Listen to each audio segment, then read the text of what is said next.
What's up, everybody? It's your boy Shawn Patrick Greene, aka Fudge, aka Biscuit, aka Coffee, aka Trash Nelson, amongst other things. I'm here today live in Buffalo, New York, once again, and my virtual background, which is just blurred right now. I got a special guest that I have set up for today. As I mentioned yesterday, that we had kind of like a creatives meeting in Western New York, Tuesday, I believe it was. Trying to do it with glasses and without glass glare. Be patient with me here, those who are watching. So we had this little breakfast at a place called the Poke Yoke in Orchard Park, New York, home of the Buffalo Bills Stadium. We hung out there, and a fellow friend, an acquaintance, an affiliate, I call him friend. You know somebody long enough, you should be able to call them friend. But have a special guest I'm going to bring on in a second here. His name is David Lewis out of Niagara Falls, New York. But he's got quite a cool, interesting story about his life, his adventures, and kind of what he does. And I kind of posted a little bit that he is a mime. He also does a clown act, and he's also a movie producer and award winner now, just recently. So we'll bring him in a second. But once again, make sure you go to ShawnPGreene.com. You go to all my links, the social media sites. We're always live Monday through Friday, hopefully, if I'm not feeling well or not too busy. Monday through Friday at 10 a.m. We have the replay later on, but it's live on YouTube, Twitch, and Twitter on my accounts. Once again, go to ShawnPGreene.com. You'll see all that information. You'll see all the details. And I also got on that front page a link to the actual show page. So you got more details as far as what we do, how we broadcast, how you can call in if you want to call in. Already got a comment here. Hey, yo, was I the first one here? Yeah, whoever. I have somebody named KM01043 on the Twitch account. Just says, am I the first one here? Yes. You were the first one on the Twitch comment. Okay, stand by. Computer's buffering. Have to close out a window or two. At any rate, yes, you're here. Thanks for commenting.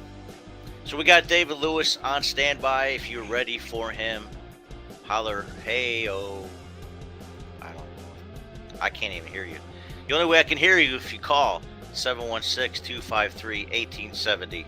If you got any comments, questions, or concerns, and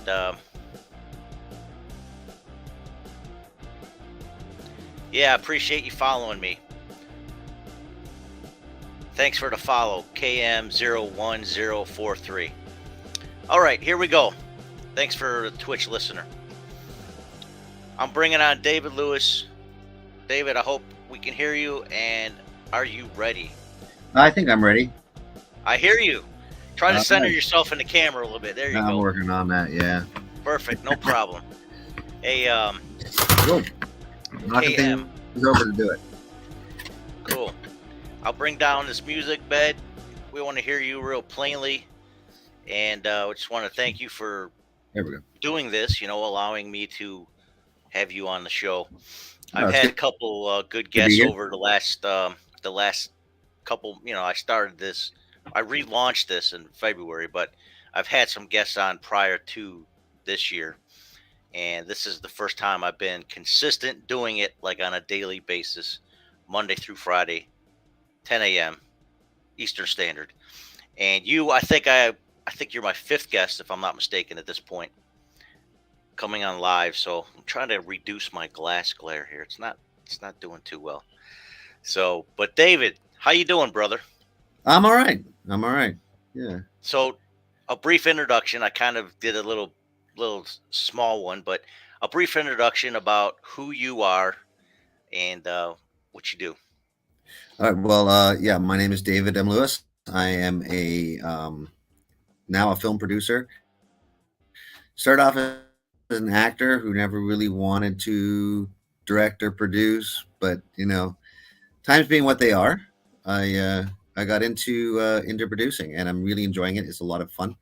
Um, I've done a couple of short films, as you mentioned, award-winning short films now, and it's been an interesting adventure. I after studying acting, working in the industry in Toronto for a few years, I felt that I should go overseas, and so I worked in Africa for 4 years, building a school in Tanzania. My wife and I and our kids were over there for 4 years, and we had the school running. And then we came back here, and I worked in the administrative part of the charity that I worked for, and did the administration for them for a number of years. And then I've just really missed film and working in film and theater. So I got back into it, started working in film. And after I'd been teaching performing arts for about 6 months, we got hit by COVID, which shut down my studio. And now I am just trying to figure out what to do next. And I really felt that producing would be good. I actually didn't initially want to produce, and some friends of mine who were doing community theater were sitting there wanting to be creative and be productive. And so I said, let's do a Zoom web series. Why not? And so I had a talented writer work to write the web series, and we had I think, a fairly good response to the web series. And by doing that, I just really got my foot into producing, and decided to continue with that. And I'm enjoying it. It's been a good adventure.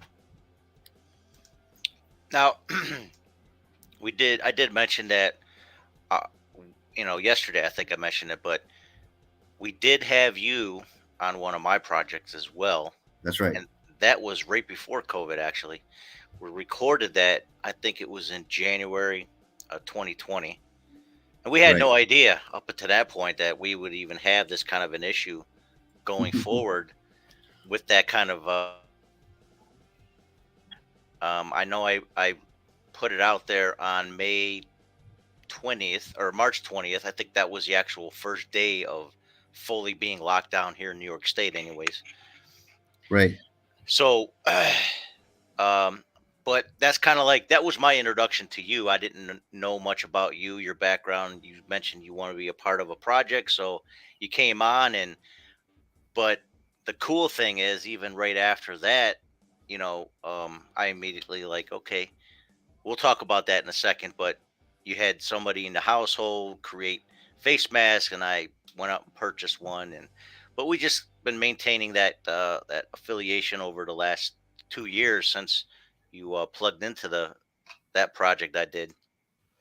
But it's good to see that you're working on your projects and everything, that because you're a creative person, it's obvious, and you've done some other projects as well prior to me even meeting you. Um, So let me get into that. I know you said you're from Canada originally, or Yeah, my that's a convoluted story. My passport country is Canada. That means that's the country I'm a citizen of. I was born in East Africa. I was born in Kenya. hmm Lived in Kenya until I was 9. Moved to England for a while, hmm uh, and then after England, moved to Canada. Uh, Lived up in Canada for about 9, 10 years, and then speaking of Canada, being in Canada, Tim Hortons, Tim was Hortons, okay, one of our best, hockey actually. player.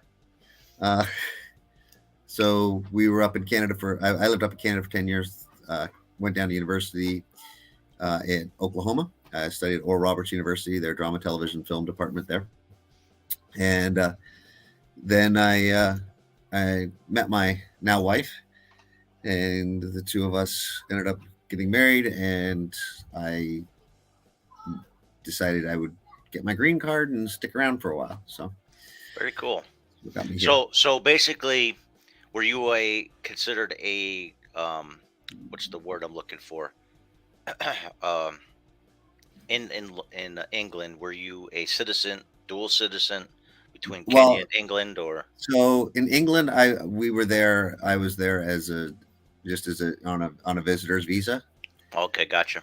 So so I was 9 years old. So I was there with my parents. My parents were taking some time off. They'd been working in missions for 14 years at that point, and so they were taking some time off to reconnect and just have some time with family.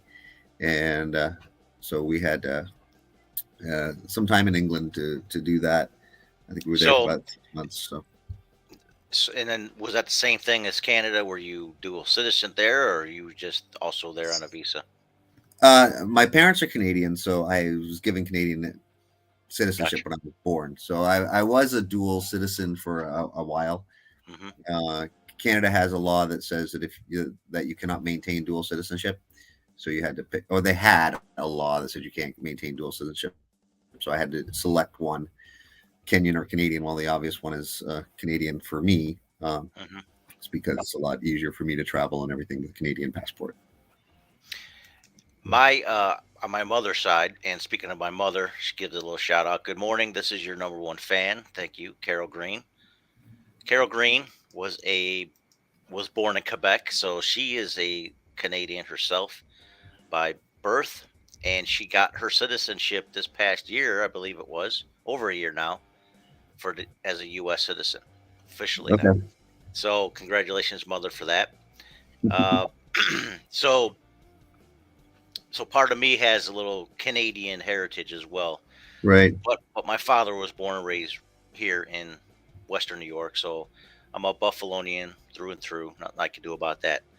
Irish American heritage, Scotch Irish. My glasses don't want to stay. Okay, how's that look? Do I look good? Okay. Anyways, Looks good. Looks good. okay. So anyways, the so actually, let me just say this: you are African American, correct?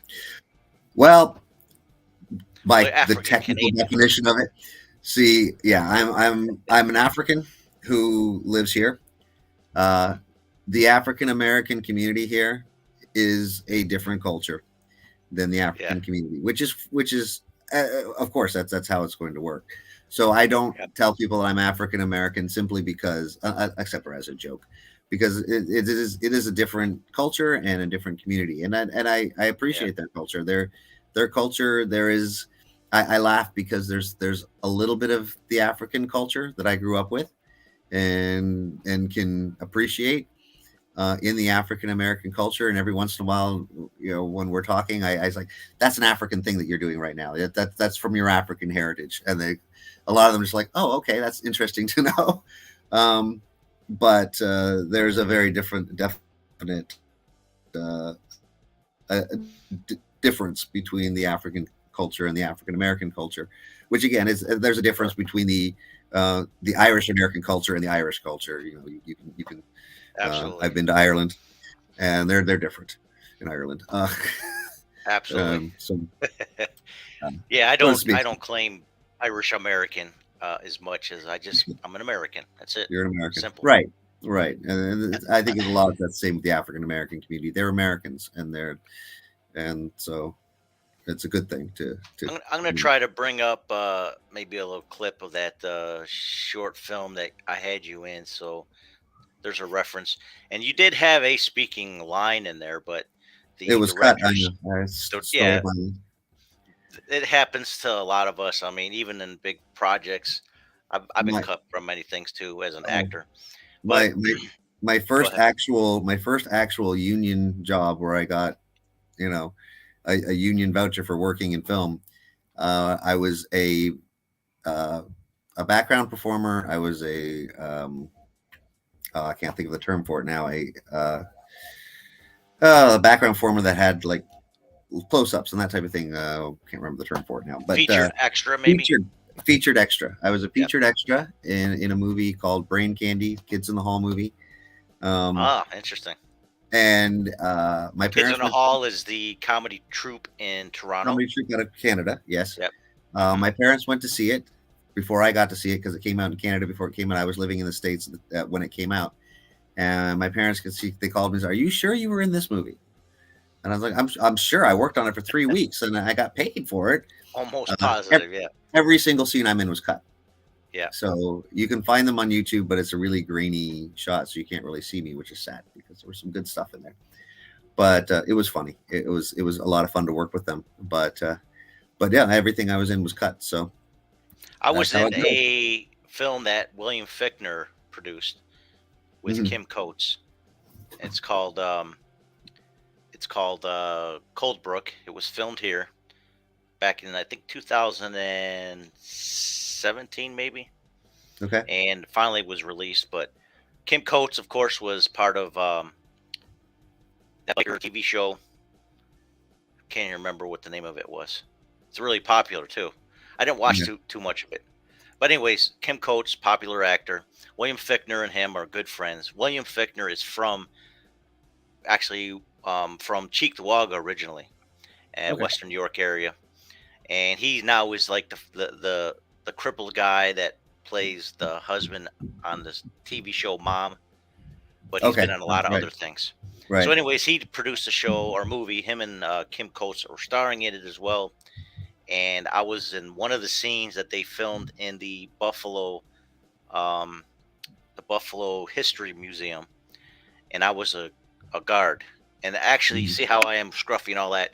Right. For They asked me if I would shave and cut my hair and all that, and so I did it just for that part. It was a featured extra part, no Right. lines, just being standing there right there at the as a guard for a scene with them, and I got to be there on set with them. And I mean, I'm like 2 feet away from these people, so it was really exciting just to be in the room. Um, Mhm.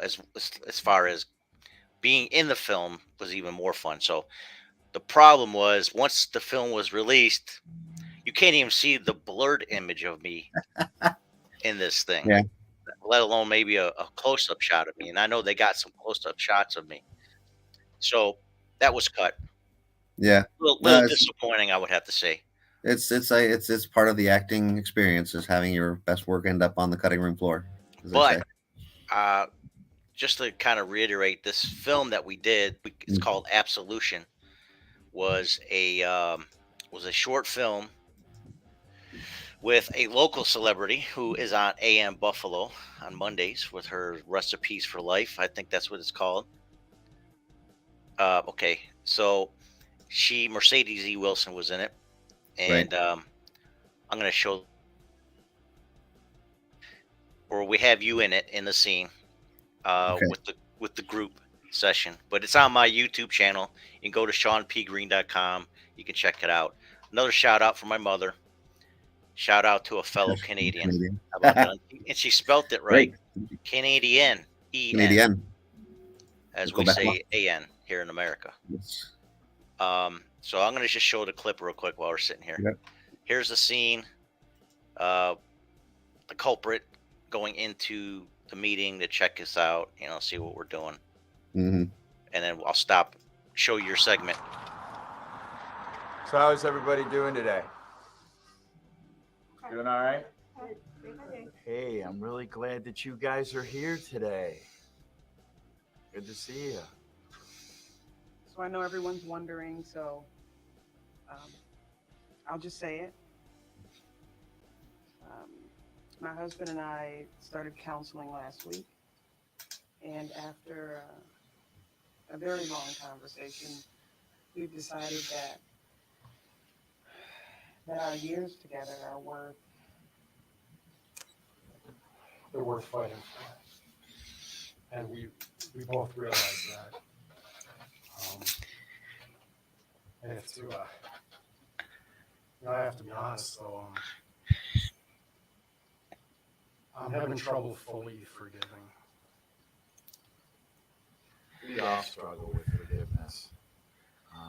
But God came to forgive us all of our sins, forgive us all of our shortcomings, and all the things that we hold on to. There he is. We get to know Him, we become more Christ-like. I like the Learn look. how to forgive I'm a lot sorry. easier, and So it's about forgiveness. It's a little short, but I just want to get back to where we had you in there. Just the look on your face, like, yeah, whatever, pal. You're in a group meeting here, and it's like, yeah, whatever. There he Yeah. is, David Lewis, big star on Absolution by Too Much Bowl. So, anyways, just give me a little description of your little experience with on my set there. What do you think? Let me see. Try to be as positive as As possible. positive as possible. No, it was a good experience. It was I think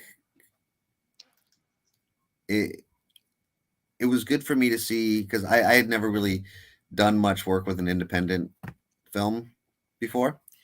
Uh, so it was nice to see the environment that you had, uh, the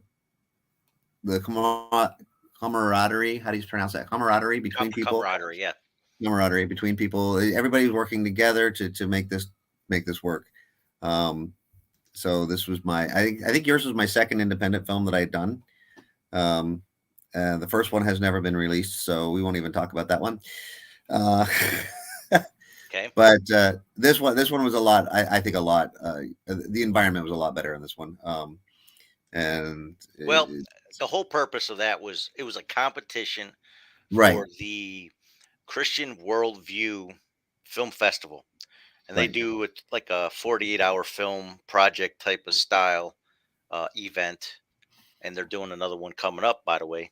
Anybody who's interested, but Christian Worldview Film Festival. If you look it up, you'll see it. But we submitted this for the 2020 version, and we didn't get anything out of it. But the point is, you know, we did something. This is my Mm. second attempt as a producer for a film contest. So I was kind of raw in that. I've done a lot of stuff over the years, but it's all been goofy, nonsensical, and I didn't Mhm. really have writers. This time I had people that we came together as a group. Again, this is our second time we've had this kind of environment to put together a little project. We had a writer, three writers actually for that one, plus all the extra actors, and we had three people that were particularly the focus of the story. And again, you had line in it, a couple lines in it maybe, Yeah, and, a and a few couple lines. more scenes, and we're gonna eventually that's gonna be re-edited and resubmitted to other film festivals later. So Right. it still has a long shelf life because this is just a small version of it. There's a little bit more into it, but Mhm. yeah, this is my second time doing it independently, and it was fun. I really enjoyed it. I love the people that were involved, and I'm really glad that you jumped on and participated because I got to meet a very interesting person. You have a lot of layers to you, and I just felt like Tuesday when I talked to you, I said, I got to talk to you because I got to have you on as a guest because I feel like you have a lot to talk about that people would want to listen to. And I personally, I'm curious as to more about you, Mhm. understanding more about your background, what you've done, and what's your website too, so I can have that ready. Website is renhands renhands.net. REN S hands.net. on that. Okay, so we'll have that up. Um, Ren Hands, which Yes. okay, we'll put that up real quick, which stands for Renaissance Renaissance Hand hands. Yes. Film Production. Yeah. But Renaissance. it's not just film though, is it? Um, well, right now I'm focused on film. Okay. Before I did do uh, mime and clowning, and I still will hire out to do mime and clowning. Currently, I'm recovering from rotator Mhm. cuff surgery, so I mime is had out. that So about 5 years ago. Yep, I know how that it's feels. hard for me to mime right now with my arm in a sling, but it's that's actually where the term Renaissance hands come from. That's Marcel Marceau, who the Mm, father of modern mime, created several hand gestures, and gotcha. one of them is the one he calls Renaissance hands, where you kind of look like the Renaissance paintings where they're how they point. That's the Renaissance hand. So I Oh, wanted it to be Renaissance to be uh, kind of a go back to the Renaissance of when people were when the arts were excelled, and especially when the church put a lot of money into to the arts and making the arts excel. And mm, I want to go back to that. But my wife, who's also a mime. I said I want something with Renaissance. She said, "Well, Renaissance hand, come on, that's a mime thing." So that's cool. where we got the name from. I had no idea. I mean, I'm not that deep into the mime world. Well, not many Um, people understand know all the terminology from the mime world. In fact, very few. Now, Most people. "Oh, would you say that the church culture is what got you interested in miming, especially being in different countries with some language barriers or maybe well, culturally different ideas? well, certainly it was a Christian mime that got me into mime. Okay. Um, his name is Wesley Brainerd. He's located, I think he's still in Tulsa, Oklahoma, or did he move? I don't know. Uh, but he was located. He was based out of Tulsa, Oklahoma for many years. I'm not sure if he's still there. I think he moved somewhere. But he is a graduate of Marcel Marceau School. So he actually trained under the master himself. And so when he came, I was a lowly acting student at the time when I met him, and I watched him, and every movement was planned. I mean, it looked like everything that he did was exactly was pre-planned, and he knew he had full control of his body.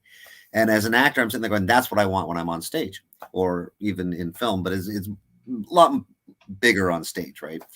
More important on stage to be able to have like that exact control over what you're doing. So he was putting together a troupe, and I auditioned and got on the troupe. And I mentioned my wife is a mime. That's actually when I met her. Was on the troupe, and we did a tour together. And there's Marcel Marceau, who passed away a number of years ago. But it was he was Marceau was an incredible control of his body too. I mean, just every movement he did was spot on. He knew exactly what he was doing with every part of him when he was performing. So, uh, Yeah, I remember seeing him on a lot of shows. A lot of right, he did a lot of special appearances here and there, and did yeah, some performances. So I do remember him. yeah. He died in 2007, but he was definitely active in the 70s and 80s.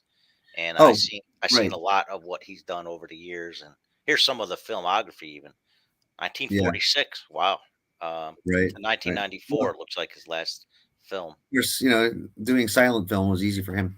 Yep. Uh, but and I really I will say that I appreciate the ability to perform without using words. That learning how to do that uh, increases your ability as an actor, as a performer, because as they say, acting is reacting. And if you've learned how to express emotion,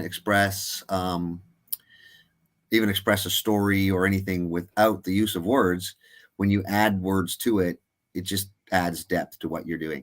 So when I'm acting, a lot of times I'm trying to act without the dialogue first, and then when I add the dialogue, that's adding the depth to what I'm doing so people can understand more. So my two shorts that I have on my website are both silent films, because I kind of enjoy that. I uh, noticed that. I was curious as to why you chose. I didn't link that till just now. The silent films is kind of like an homage to miming, almost right, like an right. undertone. And the silent So film I era. get that now. And one of my first films I ever did back in 2000 on VHS tapes Mhm. was a silent film that paid homage to Charlie Chaplin, and I Okay. played the tramp Right, character. right, So I get it. Art imitates life, and your inspirational work usually imitates your influences. So, right, Turning the Page and Patience are the two short films you have. Is this right. released right now, or is this still in the circuit for the film They're festivals? so they're available on YouTube. and they're via the turning page. turning the pages has completed the Gotcha. Yeah, you got second. links right to it on your page. Okay, good. Yeah, got links right to it so that you can Is there a see clip in here you want to reveal, uh, or the whole thing is it's 5 minutes. It's there's not really. I mean, it's we'll play it at the end, is if that's playing okay at with the you? end. That's fine. Okay. It's fine. That's a good one. I was actually that was written by a friend of mine, Sammy Carroll, who she came to me and she said I have an idea for a silent movie, and then there was a competition here back in well it would have been 2021 to make a short silent film, and so I said, well, you have an idea for a silent film, let's do it. And so this was the results. Story about a woman that just won't let go of the past, and so she's is a good. I biased, but I think it's a good film. Very very artistic, very artsy. But I enjoy working with a silent film. Although it was an interesting experience with people that are used to being on a film set before, and whenever we say okay we're rolling, everybody's dead quiet. I'm like, we're not recording the sound on this at all. So you guys can keep talking or whatever. We're just gonna keep moving. So, in other words, you weren't saying quiet on set, Yeah, we weren't saying sound quiet on set. speeding, none of that stuff. We Yeah, would just yeah, it was just we're rolling film. That's all we're doing.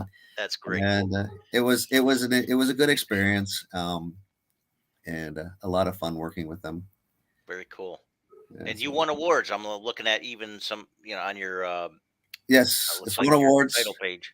Um, Which ones did you win? I'm looking at New um, Jersey Film Awards, Jersey film, like off the top of my head, I couldn't Stockholm say. Short Film Festival, Right. Art House Film Festival of Beverly Hills, and Yep. Aniko. Is that how you Unequal. say it? Unequal. I have Aniko. no idea how to say it. And Accord won And Sinfest. yeah. Nice. Wow. So, Excellent. yeah, it's won a couple for best producer. I didn't put it on the poster. Our actress won an honorable mention. So that was a good one. I'm not sure. I can't remember what film festival, but she got an honorable mention for best actress, and Very she cool. did a phenomenal job. I think she should have gotten best actress, but again, bias being what it is, I Of think she course. was. That's your baby. Yeah, So now this is one of the two that you have on the website. right. Patience. Is that one in circulation right now on some of the whoops So Patience is going through circuit? the circuit. Um, again, it's won some awards. That actually Oh, not all very the good. awards are on that poster on that screenshot there, but Excellent. um, that one actually is the one that I won best actor for. It's Sydney. Wow. So Sydney Film Festival gave me best actor, which was nice. But again, it's people appreciate the ability to act without using words, and that's a silent film. I use no dialogue in it. It's just me actually in the film. So You do have the I noticed that about you working with you is you have the ability to communicate without words, which is why even that look you gave to me was, I can read you. You know what I you can mean? read it. Yeah. Yeah, and again, that to me is a major element in acting, because if you can't rely on the dialogue to get the story across.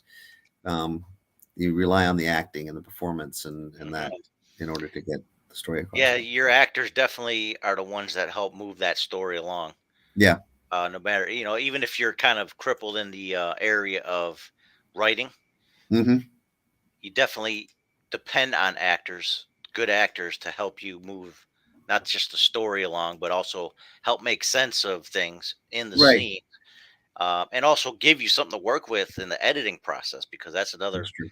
level of it, that if something might not make sense in the script, and you have an actor who understands what's going on in the scene, Mm-hmm. ad libs or improvs or whatever, they can Right. help make sense of that scene on a Well, deeper level. it's the thing I love about film and theater is it's collaborative art.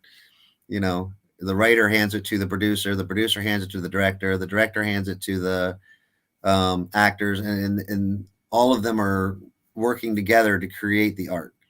And so if you have, you know, I have a vision as a producer, I hand it to a director and I say, this is what I want to see. And the director says, well, let me then create that. What they create may not be exactly the same as what I saw. And if everything goes well, they create something better than what you know, as the producer starts with, the director adds to it and makes it better. And then the actors with their abilities and their talents add to it. And so the vision grows, and so it becomes something that's a lot more of a beautiful piece of art than what you start with just the screenplay. You've also done stage performances of Yes. many kinds. Of course, miming is a form of stage performance. Right. So, when did you actually begin to say, okay, I'm going to start doing this for myself on my own? When did you launch yourself, so to speak, as a performer? As a performer, Yep.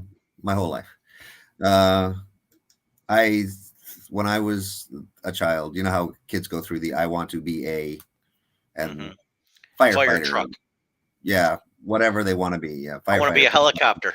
helicopter, Yeah. whatever. I always Hang on, a little stutter there. Go ahead, do it again. Hang on 1 second. We seem to have lost you a little. Hang on, David. said Oh, hey, stand by, buddy. I I think also you're wanted to be an actor, and okay. I We lost you there for about 30 seconds. that can happen. Oh, there we go. I don't. Okay, so yeah, you got it. Are you connected to the internet or are you doing Wi-Fi?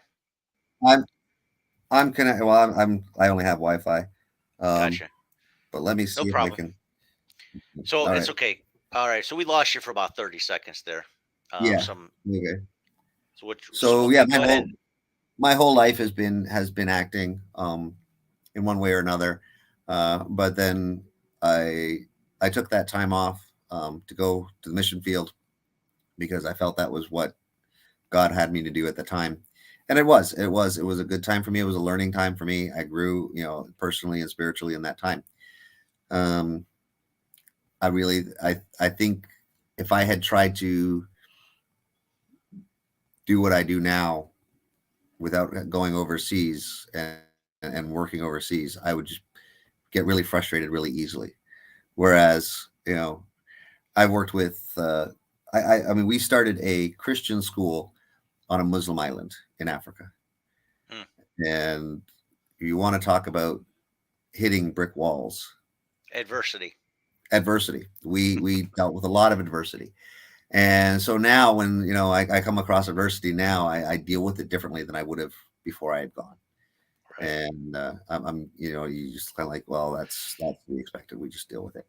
I mean, we have adversity in America, but I mean, on a lighter scale, I've been overseas. I know it's very different. It is very You know, different.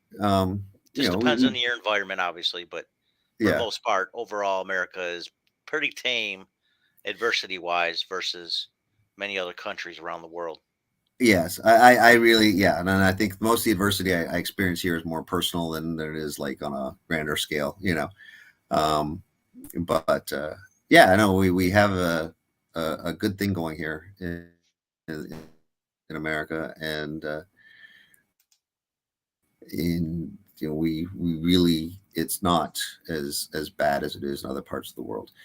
But we also have, we have our own problems, and we deal with them as they come across along, and so we have to face what we have in our lives. Exactly. But, we definitely should be grateful for the land that we're living in. I mean, North America in general, depends on what part. Mexico can have its moments, some places, but at this point, North America is pretty tame compared to many war torn countries, even the countries Hmm. we Hmm. we as Americans went over to and pretty much destroyed. Here's my soapbox on this whole Ukrainian thing right now. Right. Americans should not be hypocritical because we completely destroyed Iraq and Afghanistan. Right. even though I don't agree with Vladimir Putin on anything. Uh, No, we're hypocrites by saying anything.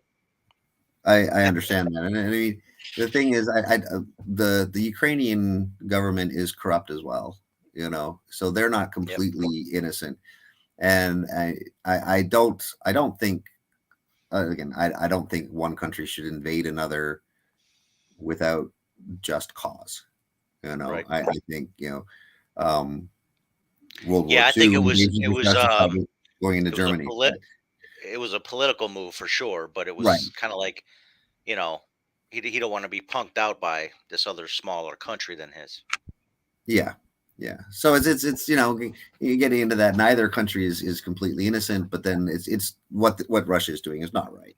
How it's And done was the wrong context. how it's done was wrong. Yep, Yes, and I so agree. All right, let's get back to you though. Now, your journey from Kenya. How was mhm, your experience? Experience that your parents had as they were missionaries, correct? right. So they went to Kenya. You were born there. I was born there. Yes, So you have kind of like a dual culture you were raised in. The American missionary, I'm sorry, Canadian missionary or North American missionary North American uh, missionary. Yeah, perspective of evangelizing another country mhm, overseas, plus the local culture that right. you lived under. And of course, Kenya, Nairobi specifically, Nairobi's a lot more modern than somebody might perceive Africa to be. It's a very modern city. How Yes, far yes. away from Nairobi were you though? As a young child, of course, that was before I have many memories. We lived. It's about 2.5 hour drive from Nairobi. So you But were then you were out in the boonies basically. we were out in the boonies when I was really little. Yeah. Then when I grew older, we moved closer to Nairobi because my dad was working in Nairobi itself. So we were about a Mm, half-hour drive from Nairobi, a little place called Kiambu. okay. And so that was so we lived in two different areas of Kenya during that time. So yes, Nairobi is a very modern city. Nairobi has, uh, your modern city issues, congestion and pollution and all of that, but it also has a lot of the convenience of modern. There's grocery stores, malls, um, all of that is there and available. So Nairobi is a good city. Uh, that's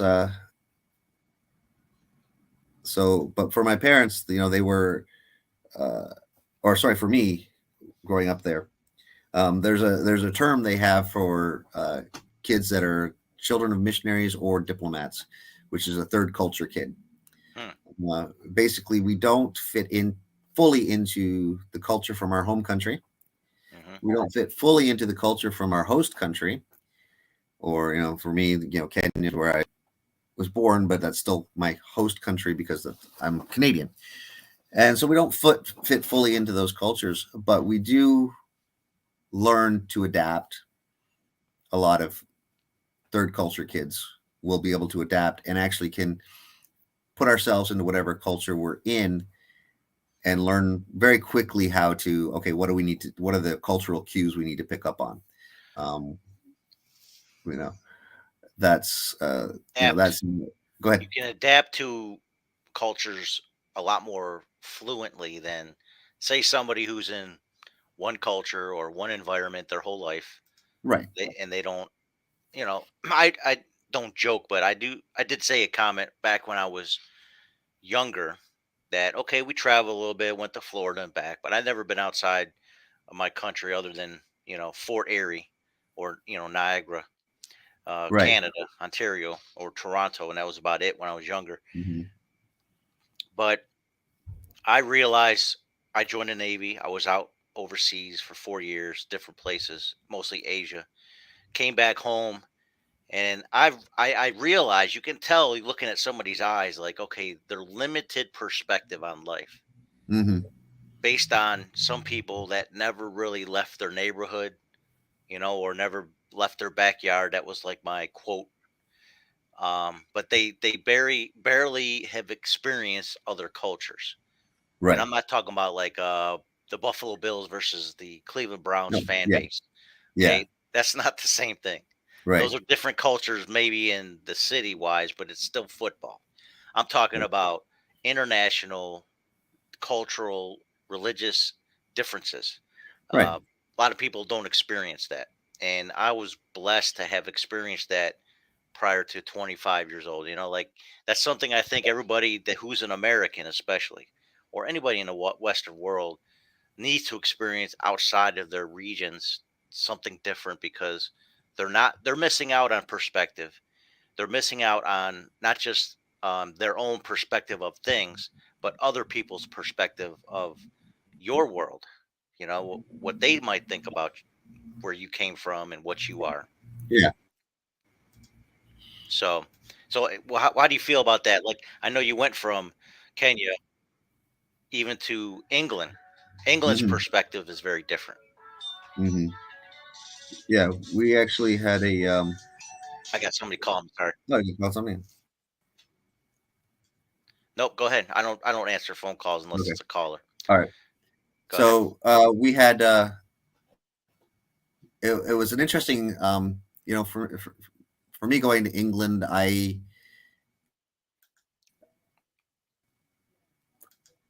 didn't really go through much what we would call culture shock there because it was similar enough It's to the still Canadian Western. culture, Yeah.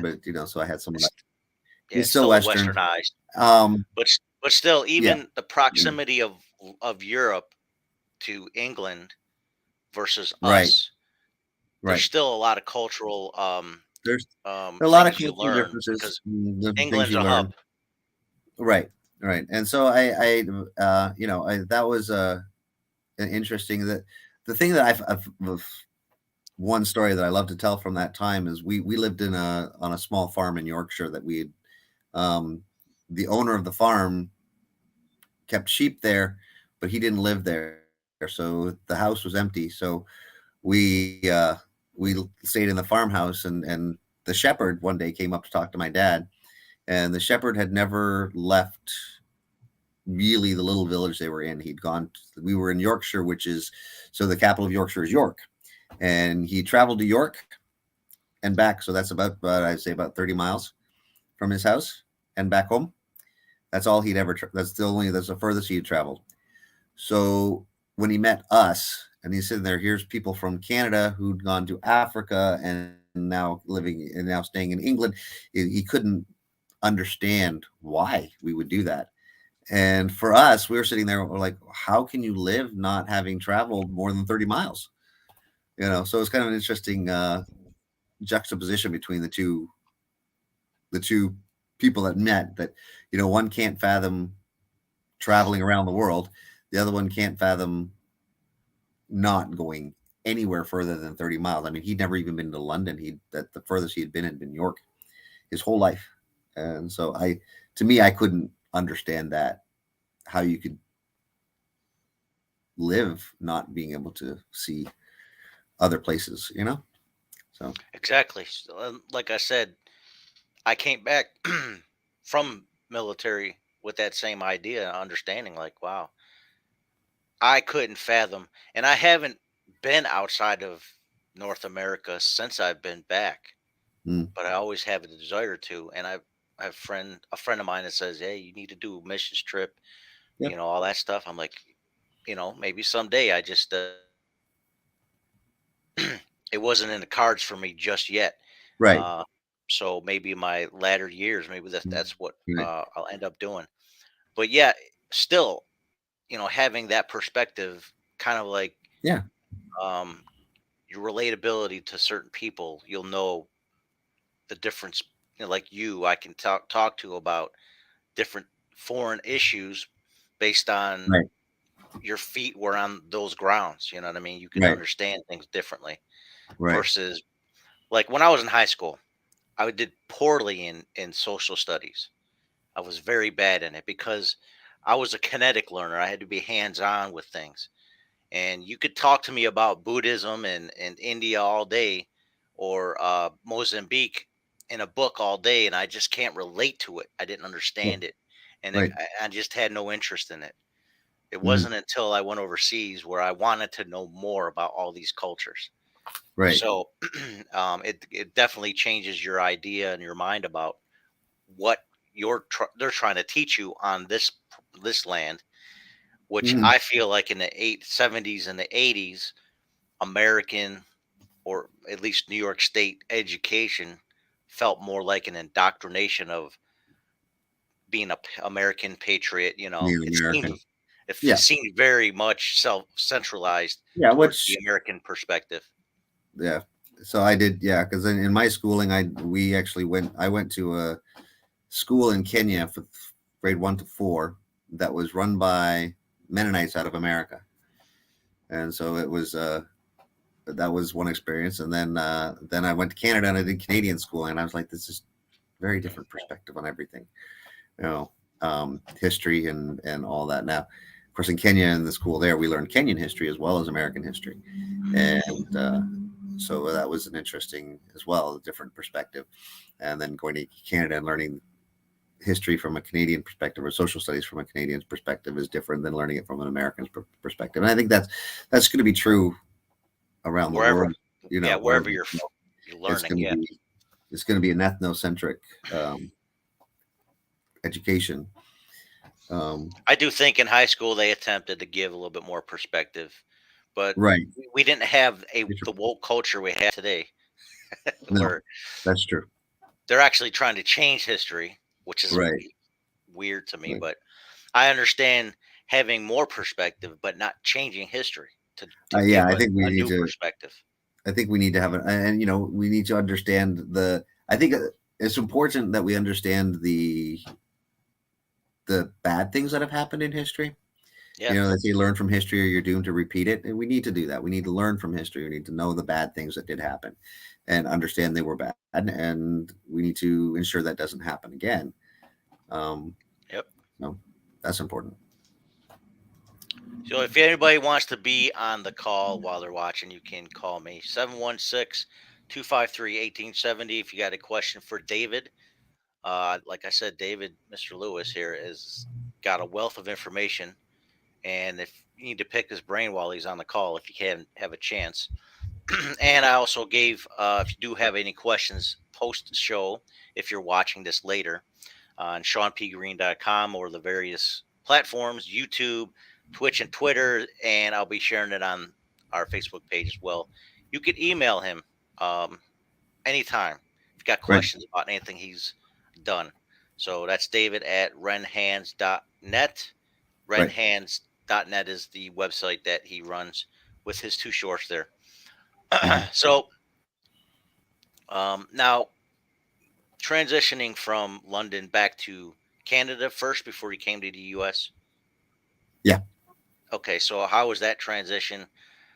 What were you? I mean, what age range were you in at that time? So I would have been almost 10 when we got to Canada. And so, fairly young and impressionable. Um, I do Was it remember exciting in your perspective, or was it frustrating being uprooted and moving so much? it was exciting. It was exciting to some degree. I mean, hated winter because I really had never experienced it. The degree that we got it up in Ontario, so that was an interesting experience for me to experience cold weather and have to bundle up and go outside. That's something I've learned to live with now. I'm okay with winter. Well, sort of okay with winter now, but I am. I did. It was a fairly easy transition for me because I had my family with me. It's important, I think, to have family and to be with family. And my family was with me. I'm the youngest of 5 kids, and so I had my older siblings to help me through different things, trying to understand different things about the culture that I was suddenly in. My parents, obviously, they're Canadian, so for them it was like we're back home again. This is how things are. I do remember that my parents were quite upset a little bit because they put me in a public school and I was used to being the missionary kid in a Christian school, because school run by Mennonites, and so we talked about our faith, we talked about God, we talked about Jesus, and that was just part of life. And so here I was in a public school in a secular environment, and for me, well, we talk about God, we talk about Jesus, we talk that's and uh, I found this out years later, that the teachers actually would take my parents aside and say, "You've got to talk to him about that. He can't do that in the school." And my parents didn't, obviously, they didn't take me aside.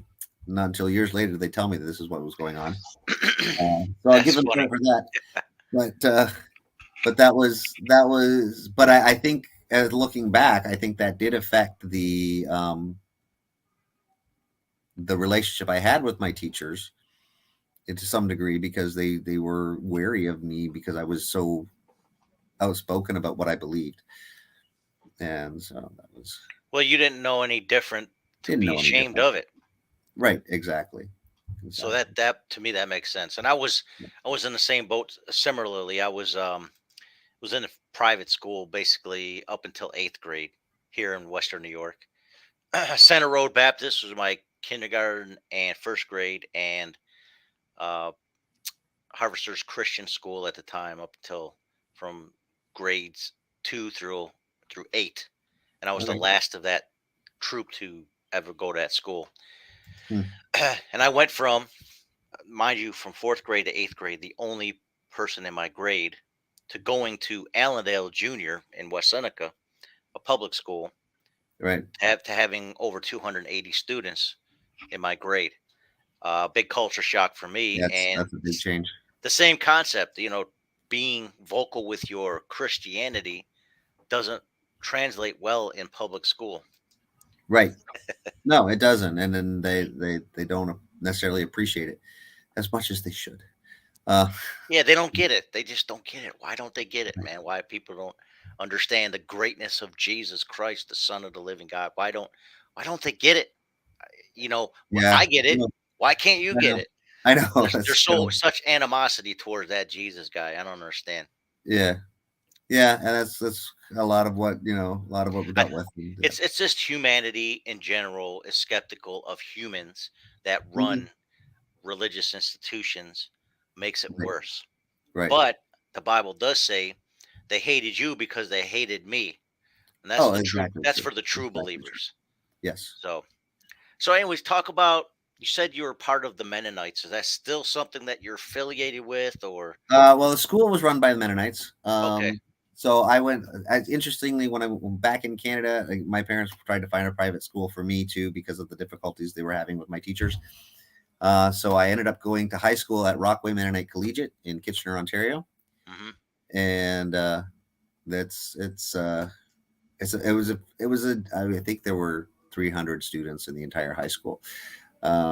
So again, small, but it was I found it interesting with the Mennonites. Of course, Mennonites are pacifists, and I'm not really affiliated with the Mennonites, other than the fact I went to their schools. My background is Baptist, and so it was interesting being Baptist going into, my family are not. I mean, we're not like go out and beat everybody up type of people, but we're also not pacifists, right? We're not like totally against war or anything. Um, so it was interesting being in a pacifist environment. And there, I jokingly say there was one fist fight in my entire 4 years in high school, and I started it. Which I don't know if there was. I think there was probably more than one fist fight, but there's only one I remember, and yes, I started it. How So dare you? how dare I? Hey, I got a pacifist to hit me. I mean, that's not really something to be proud of, I guess, but it did happen. Uh, he was, it was, and you know what, and again, we're going to current events. When you look at the situation, the Academy Award, Will Smith smacking the guy, Right? I was basically the Chris Rock in that situation. I opened my big mouth, said too much, he hit me, Yeah, but and you weren't that's meant what to it be a was. comedian, were you? No, I wasn't meant to be a And you comedian. weren't given center stage at a huge platform. I wasn't giving center stage at a huge platform. So, but there was you know, the concept that I said something, he hit me, we were done. That was it. That was the whole, you know, he was no longer mad at me. I wasn't really mad at him because I deserved it. I knew I deserved it. All right. And so it was, but for the environment of the school, it was the worst thing that could have ever happened. Right. Hmm. Because they don't believe in violence. And I don't think hitting is the right answer, but it is, it is what it is. You know, they, if you get somebody that agitated that they're going to hit you, then you probably deserve it.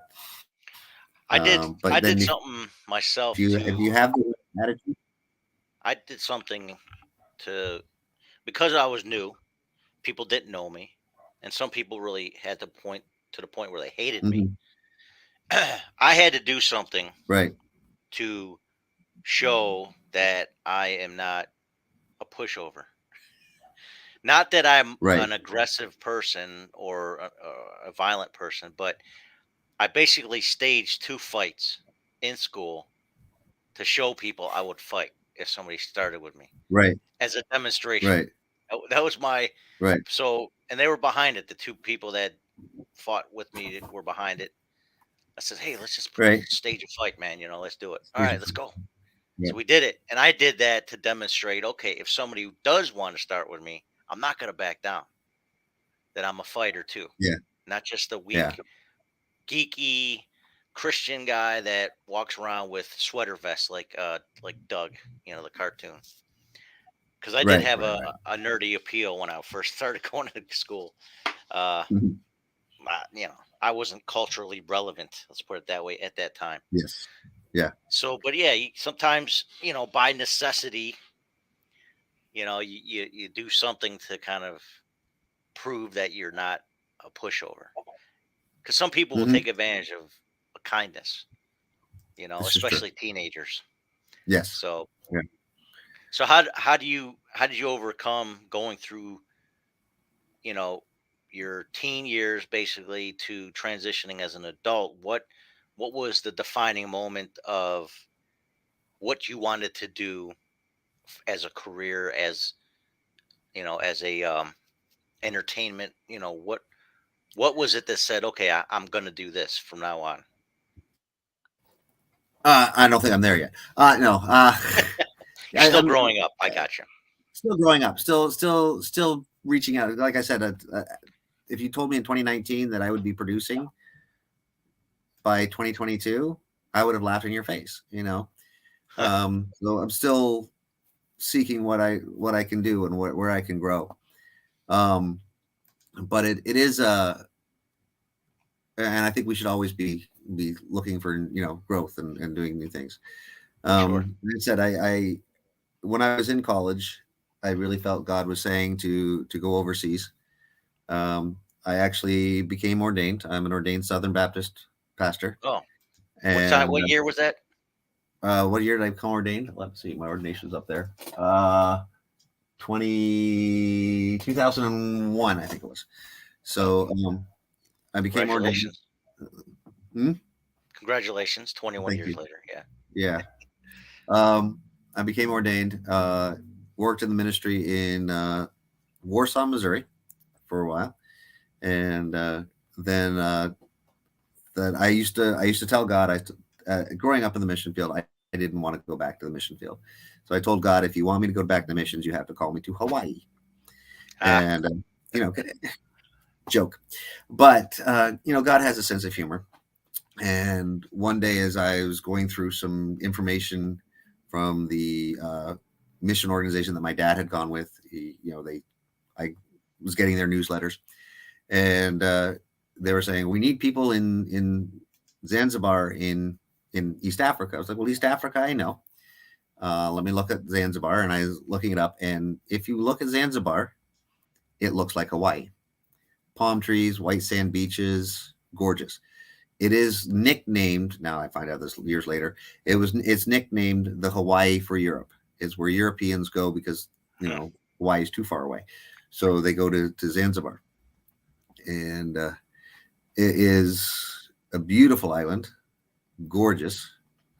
environment to live in, to work in. And so I said, okay. So I talked to my wife about it. I said, do we want to apply to go to Zanzibar? And so we did. And so that's what I did first. And that's what I thought my career was going to be. Um, I worked to start a school. We started a English medium school, which is what they asked for. They wanted their schools were all in Swahili, and they wanted their kids to learn English at an earlier age. So they wanted us to have an English school. So we had an English speaking school. We ran it for there it is. We ran it for 4 years. At which point the government. Well, we had some conflict with some of the government and some of the church officials that were there, and we had our work permit was taken away. So we came back to Canada and stayed in Canada for a while, and we're really trying to decide what to do next. And so I was given the opportunity to work in the administrative offices of the charity Into All the World. And so I worked in the admin offices there for a number of years. And then one day I was like, I really, really want to get back into doing film. And so I talked about it with my wife. We decided that I would try that.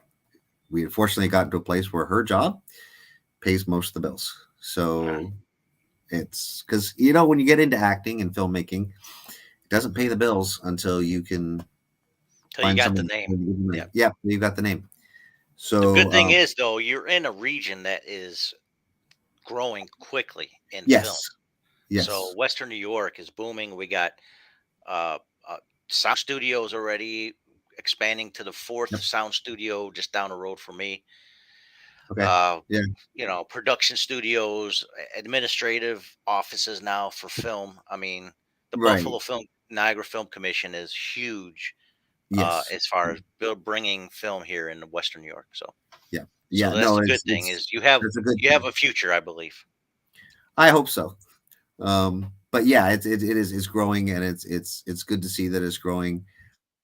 And I've talked to a couple people that would like to see the Christian filmmaking industry really grow here, and not just and do quality work, or not just we're going to do Christian film movies and everybody's going to watch it because they're Christian, but do quality films that everybody wants to watch.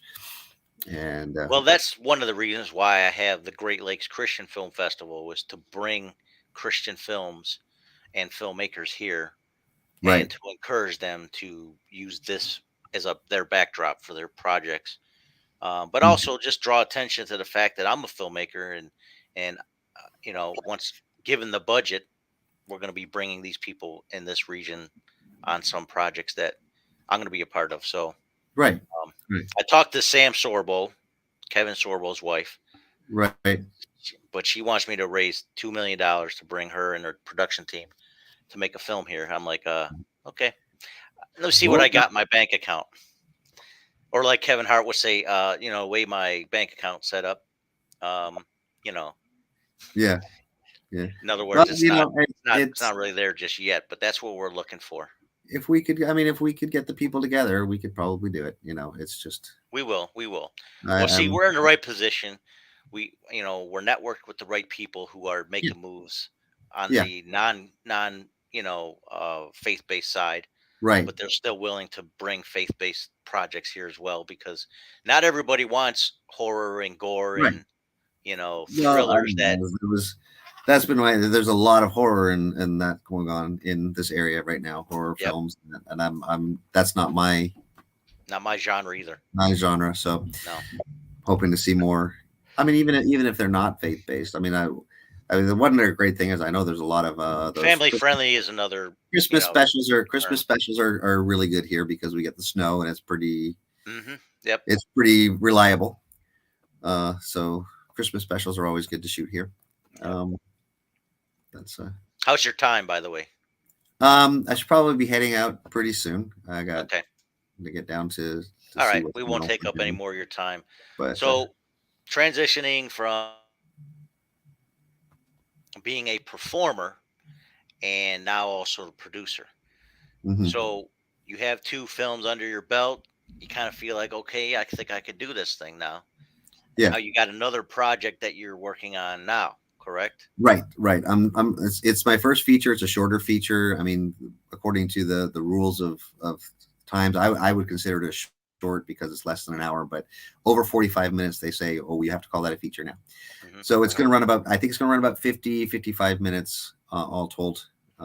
Depending if I add more, I might be able to add more. It's an interesting. It's called Broken Redemption. It's an allegory of the life of Christ. It started as a 45-minute mime that the troupe that I was on wrote and performed, and we actually toured. Let's see, we toured through Oklahoma and came as far north as Pennsylvania.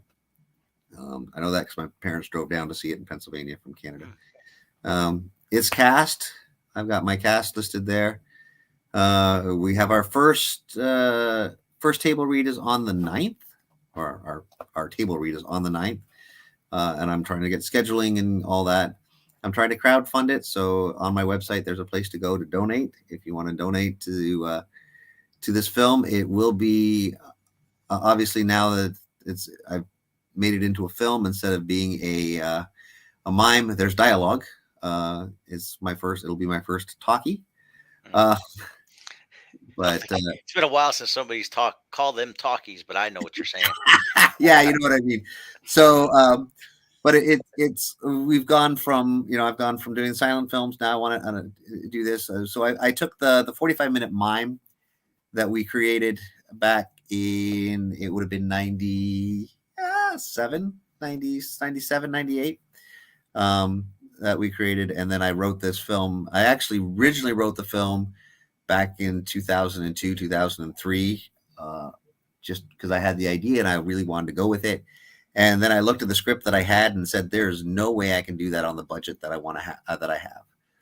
So I rewrote the script again with my budget in mind, and so that way I think we can make it and make it good, make it quality. And I think I'm possibly going to be collaborating as sound guy, maybe. If you're available, I'm putting the schedule together. Okay, Trying to work with my actors to get a schedule that we can shooting schedule, and then I'll send the schedule over to you. See what you can help with, because I would love to have you come help with sound. that'd be awesome. Um, Now, I've got this funny thing is, Austin, I yes, worked with on a project. He played my son on this okay, series that is locally produced called Unusual Attraction. right, And I play a father. I haven't been my scenes or my episodes that I'm in are not in there, but I'm in 3 episodes out of the 9 that are produced so far. He okay. plays my son though. He's like a main character. Oh So wow, Austin is an excellent actor. I was yes, pretty excited to see him on that. The other 3 here I don't recognize recognize. unless I have seen them in passing. But Yvette, noticed her. She was on my last Yeah, 48-hour film project. right. She had that on her resume, so that's one of the reasons I called her in. Oh, I very was like, well, cool. she's worked with Shawn, so let's see how she is. It's again name recognition. Yeah. It's not what you know, it's who you know. A lot of times, and if you put on your resume, I've worked with this person, then I know that person. Like, well, I'll take a look at you then, because I know that you've worked with Yvette somebody. also is on that same project as Austin too, by the way. Oh, But really? Oh, that's right. she played as a an officer on that too. But Okay, we did like a little thing. Like I was being raided by the cops, and they were all like pointing guns at me and stuff. That right. was the scene. I was one of the scenes, but Hmm. she was. We did like a still shot of all of us at the end, and then she had her gun pointed at me like this, like Oh, real mean, like this. I right. was like, this girl was hilarious, She's So got a good sense of humor. Yeah. yes, so I was happy that she was part of the film project I did. That one was called wow, the last 48-hour film project I did last summer.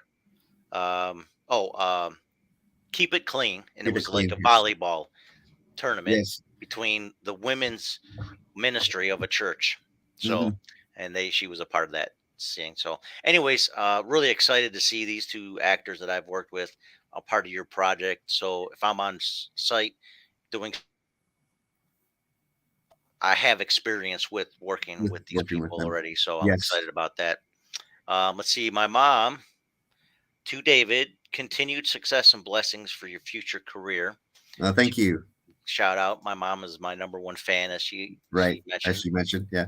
Yeah. So, but yeah, so she's happy to talk to a fellow Canadian, and Yep. thanks for watching the show, Mother. We have other people that watch this show post Yeah. the show because some people work during the day. So Weird, right? yeah, Yeah. I don't know why they're doing that, but some people have to make a living. So, I guess. anyways, David, I'll let you go. I know you got a busy schedule. I'll put Right. your info again up here. Anybody want to get in contact with David Lewis of Niagara Falls, New York, a fellow Kenyan, a fellow Englander, Yep. a fellow Canadian, or A Canuck, lot as of some a of lot us of say. a lot of Kenyans ending up in Buffalo right now. I've ran into a few, or at least people that have traveled through Kenya on their way here as refugees. So We had a pastor from there that visited our church a couple times that passed away not too long ago. But his church down there is definitely struggling, and mhm. I understand. There's as modern as Nairobi is, um, it's a city, It's and a city. it Yeah. has its moments too, like any other inner city in America. There's a Hmm. lot of violence. So, Yeah. but on the outskirts, we have prosperity, I would say, in America, even though there are some slum country folk. For the most part, Right. it's I not nearly as bad I as I'd say in America Kenya. we are the worldwide America is the 1%. Hmm. We're the Yeah. wealthy, and Yep. even those that have are struggling day to day, they still have a lot more opportunity here than in other countries. Which, not to mitigate their struggles. Their struggles are real. I Yep. mean, it's real because of the wealth in the country. It makes it poverty that much harder. But we are the 1%. We have a lot here going for us. So So, just recognize your blessings here. mhm. So, anyways, thank you, David, for joining All me right, thank you, today, and Sean. thanks for agreeing to do this. Like I said, I like to bring on interesting people. I just thought you were a fascinating person to bring on the show. Talk a little bit about your past, and Great. hopefully, you enlightened my audience with some information. Hopefully, hopefully. And people will contact you. Make sure I got all the contact info here if you're Yep. watching it. But if you're listening only, because I do have this streaming on other audio only platforms, it's David at RENHANDS. That's renhands.net. And that's actually his website, renhands.net. You'll find him on Facebook. He's got two pages. One's more of like an account for his personal, and then the other one is his business. But Boomer the Clown is the Facebook account, I believe, and Yep. Renaissance Hands is a Facebook page. So go check him Yep. out there.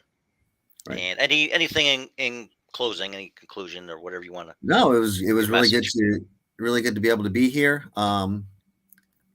Love sharing my vision, my dream, and I'm really hoping to work with you more, Sean, and hopefully to work with other filmmakers in this area too. So if you're a filmmaker in this area, feel free to reach out, and we can, especially, I don't say especially Christians, but if you're a Christian filmmaker in this area, feel free to reach out and let me know that you're here, and we can collaborate and we can work together. We're definitely going to work together. And Yeah, again, thank you for jumping in on the project we had a couple that was a summers lot of ago. fun.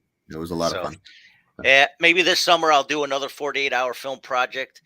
Also, uh, Christian Worldview Film Festival has an open time frame from now until mid-April for Right. the film competition for their festival as well. So, Okay. and we might do at Great Lakes Christian Film Festival, which I just want to shout this out real quick on your behalf. What you did last year for us was phenomenal. We had a guest who I did interview on this show last month, Cheryl Right. Felicia Rhodes. You came all the way down from Niagara Falls to Hamburg, which is about 35, 40 miles, maybe Yeah. roughly, to pick her up and bring her to East Aurora, which is another 20 miles, Hmm. 3 days in a row. You helped transport her back and forth.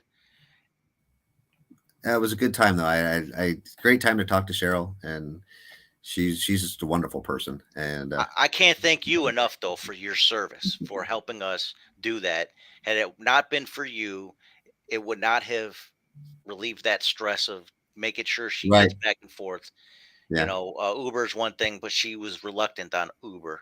yeah. And No, I I, understand that. Yeah, I think you did ride sharing at one point, didn't you? I what? Did you do ride sharing at one point? No, no, Okay, I did. Uh, I don't want to do it ever again. That's just not my opinion. no, But no. I'm not. but your service to our film festival last year was the most amazing thing, and I'm eternally grateful for that. Thank you for doing that. And this year, I'm not sure what we're gonna do, but we're gonna have it either August, September, somewhere in that window, Right. and we're gonna try to get guests that are staying closer, so we don't have to deal They'll with have that to do again. that. Yeah, Uh, it was just a last minute thing because we were just getting out of that COVID yeah. phase. No, it was an We didn't awkward know if we were going to timing. have New York Yeah, State was going to be open for business. right, So right. it gave me 2 months to plan. So thank you for that. Appreciate your help. Absolutely. No So problem. I enjoyed it. and just a real brief, Great Lakes Christian Film Festival is glcff.com. Today's the last the second last day or what's the word I'm looking for? Opening to To submit. submission. Yeah, this is the second last reminder. I mean, we have Mhm. a late submission if you want to do it by the end of May, but to get the best discount, best quality of you know cost effective way to submit to your film today if you can, glcff.com. So, but anyways, thank you for helping us for that film festival. We'll Hey. be talking later, Yep. and any more questions, all the contact information right now. Grab it, get the screen grab so you can check them out later. So All thank you right. so much, David. All right. Thanks a lot. God bless, brother. All right. Be blessed. All right. So David M. L. Lewis from Niagara Falls, New York, a mime, a clown. If you want somebody to entertain your church, your family reunion, your children's events. I mean, this guy comes highly recommended to entertain you, to bring some fun to your fellowship, whatever it is. So check him out. All his contact, once again, is down there. And for this program, I'll try to put this also in the link for the YouTube channel. Go on to that link. It's going to be on YouTube, Twitch, and Twitter, but the links for these contact information will be on the YouTube channel. Uh, and please make sure you subscribe to YouTube, Twitch, and follow me on Twitter. All that's on my website, ShawnPGreene.com. Instagram, Twitter, Twitch, TikTok, which I'm going to be starting to do some new TikToks. And my main page, my main website was was awesome. You know, my main website. And what I did, I asked in advance, we're going to play the short movie that is on David's website. Okay. And it's an award winning silent film. So you won't hear nothing if you're listening. So I'll have like a little music bed maybe playing in the background. I don't know if he's got sound on this, but I'm going to check it out. Yeah, I think he does have a little bit of sound effects maybe. So I'm going to avoid putting that sound bed on there. But anyways, I want to play Turning the Pages, his short film, while we're kind of weaning out of the show. And once again, any comments, questions, 716-253-1870. You can email ShawnPG716 at gmail.com. Just go to the website, all the links and everything's there. ShawnPGreene.com. So I'm going to keep David's information up while we play his short film, Turning the Pages, which is also on YouTube.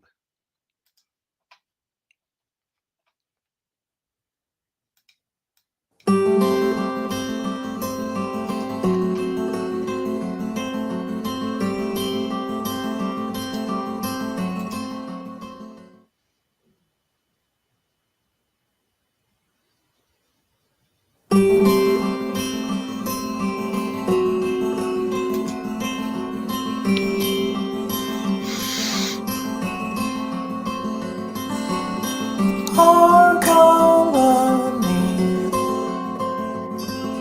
shining through the shaking ground, the artificial moon, the light of the moon.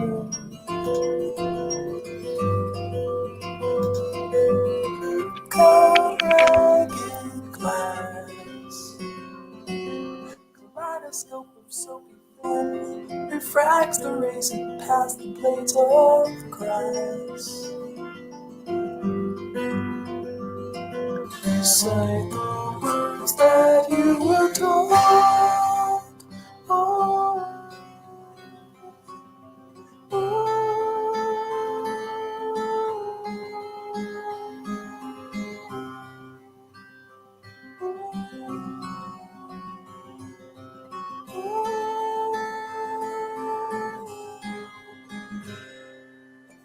the face of man, stare into the center as the colors bleed away the driest rain. You feel the same. The dirt beneath your saddle boots is snapping as you step into the sea. This life is just a frail dream. Oh,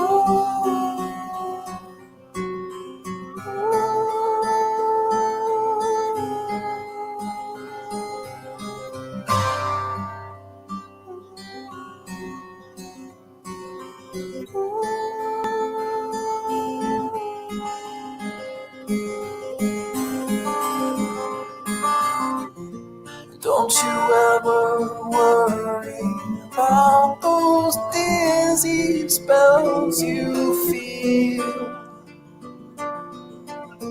That's just the taming of the ghosts. They can hurt you, they'll desert you now.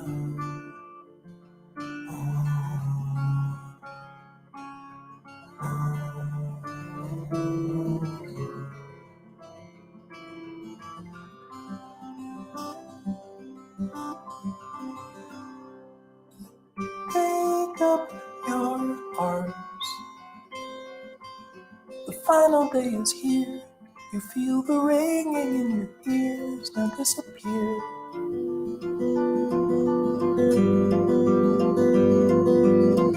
The flaming sky, the rally of a lost July. The night precedes the lullaby and takes away the last supply of day.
And there you have it, folks.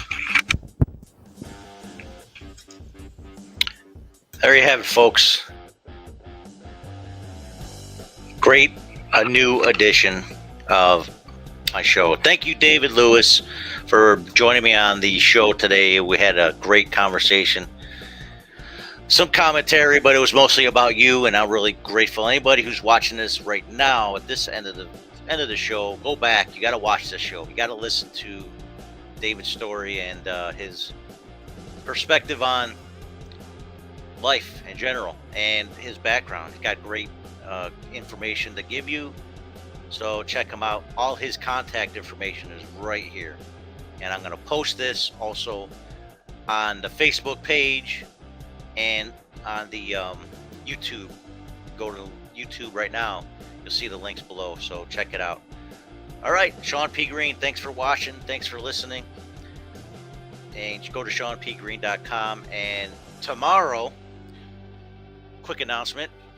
Actually, last day of March, last day to submit your film to get the discount. Great Lakes Christian Film Festival. So make sure if you're a filmmaker, you want to get your film in. Today's the last day to get it at a discounted price. But we're ongoing. The late submissions is going to be May 31st or 30th. I don't know how many days are in May. But it'll be the last day of May is the last day that we accept submissions for this year. And after that, we'll be reviewing them, solidify them, and giving your notifications in June. All right. So we're still up in the air. Next week I'm talking to the people, venues, and all that. As far as that film festival, go to glcff.com. Subscribe to that. I'll have videos up on there. So tomorrow, though, tomorrow I call it Fun Fact Fridays. Hashtag. It's going to be a thing now when I do a show on Fridays. So check that out tomorrow. We'll do a fun fact of something. And it's always going to be a surprise because I'm a random type of guy. My brain goes all over the place. So tomorrow you'll never know until the show starts what I'm talking about, who my guests might be, and that's what the joy of this show is. It's an element of surprise. But tomorrow also at noon, for those who are familiar with my nickname Fudge, you'll go to ShawnPGreene.com/Fudge, and you will see tomorrow at noon I'm going live on 3 other platforms apart from what you're watching now. It's going to be the Fudge Malloy Facebook page, the Flavor Radio Network YouTube page, and the Flavor Radio Twitter page. I'll be going live at noon for that for the Fudge Awareness Day. This is something I started back in 2015. I just call it Fudge Awareness Day, and I do it on April Fool's Day. But it's not a joke. It's for real. I do fundraising every year for all my projects and everything I do. Anybody who wants to support it financially, that's the day to do it. You can do it ongoing. And I do have a link to my PayPal and all that. If you go to ShawnPGreene.com, you'll see the other links, different ways to support. I got a Cash App, I got a Venmo, I got PayPal, and I got Patreon. But I want you to check that out if you can. ShawnPGreene.com/Fudge. Fudge Awareness Day, going live 12 noon Eastern. And that's after the Shawn P. Greene show that I go live 10 a.m. Probably be a 1-hour show next week. Today's episode was all about David Lewis, so go back and review it. He was on an episode or a short film I did called Absolution, and that's on my YouTube channel. You can watch that. He was in a short, brief snippet of it, but he did have on a cutting room floor a line that we're going to be re-editing later. So just be on the lookout for that. Once again, I'm also on Rumbler for those people who don't know.